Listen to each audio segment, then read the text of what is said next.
हर जगह से भैया आईडी पकड़, अरे चुप रहो यार आईडी अब। जब चुनाव एक तरह से युद्ध की तरह होता है, उसमें रणनीति कभी एक्सपोज की नहीं की जाती है। कौन सी रणनीति रणनीति अगर खुल गई तो फिर उसका लाभ नहीं कुछ हो सकता, इसलिए मैं आपको ये नहीं बता सकता हूँ रणनीति कैसी रहेगी। सर अभी हालिया मामला एक दो जो है नज़र में आए हैं, शामली वाला प्रकरण है और विधायक जी जो है कुछ कैमरामैन को अपने जगह बंधक बना के रखी, मुकदमा भी हो गया है, हालांकि अभी उसमें कोई गिरफ्तारी नहीं हुई, क्या कहना है? ये कुछ घटनाएं हो जाती हैं, मुख्यमंत्री ने इसका संज्ञान लिया है और उसमें कार्रवाई हो गई। अच्छा, एक मामला और है बुलंदशहर का, शायद आपकी संज्ञानता में होगा। डीएम ड्राइवर जो है उन्होंने फ़ोन पे एक अखबार के रिपोर्टर के इस बात को ख़त्म कीजिए, अखबार को भी चाहिए, डीएम को भी चाहिए, इसको ख़त्म करना है। नहीं, ख़त्म करने के लिए कोई पहल नहीं हुई सरकार की तरफ से, उनकी सरकार की तरफ से नहीं, आप लोग करिए पहल, और डीएम को पहल करना चाहिए और आप पत्रकारों को पहल करना चाहिए। आप सब मिलके कोई दुश्मनी थोड़ी होती है, रोज़ एक दूसरे के काम आते हैं, एक दूसरे से मिलते हैं।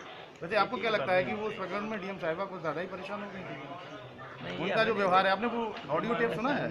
ऐसा है, मैंने कोई ऑडियो नहीं सुना, लेकिन मेरी अपनी राय ये है इस चीज़ को बढ़ना नहीं चाहिए। दोनों पक्षों को आपस में बैठ के प्रशासन दोनों एक दूसरे से जुड़े होते हैं, इसलिए प्रशासनिक अधिकारी को कोई मैसेजेस इस तरह से आगे ऐसी घटनाओं में कुछ कहना चाहेंगे? नहीं, अब ये घटना का कारण क्या है ये मेरी समझ में नहीं आया है, लेकिन इस तरह की कोई नौबत नहीं आनी चाहिए वो किसी पक्ष से भी। आजम खान जी का पीछे बयान आया था कि प्रधानमंत्री दाऊद से मिले थे, उस पर क्या कहना है? अरे यार, चुनाव वाली बात करो। नहीं, उस पर क्या कहना चाहिए? उनका जो सबूत है वो कहाँ से है? क्या पाकिस्तान से है? कैसा है? देश की कानून व्यवस्था को लेकर विरोधी हमेशा समाजवादी पार्टी का निशाना साधते रहे। अपनी बात आप हमारे कानून व्यवस्था को लेकर विरोधी हमेशा निशाने जो है निशाने पर रहते हैं। 2-3 घटनाएं आई हैं सर, किस तरीके से देखते हैं कि कानून व्यवस्था पर क्या कहना चाहेंगे? प्रदेश की कानून व्यवस्था हमेशा विरोधी निशाने पर लगाते रहते हैं। ऐसा विरोधियों को कुछ ना कुछ कहना ही है। हम विकास के मामले में बहुत बढ़िया काम कर रहे हैं जी, और जनता जब कहने लगी शहर से लेके गांव तक की सरकार बहुत अच्छा काम कर रही है, तो कुछ नहीं है। समाजवादियों के खिलाफ हमेशा कानून व्यवस्था की बात की जाती है। कानून व्यवस्था भी हिंदुस्तान के दूसरे राज्यों से उत्तर प्रदेश की बेहतर है।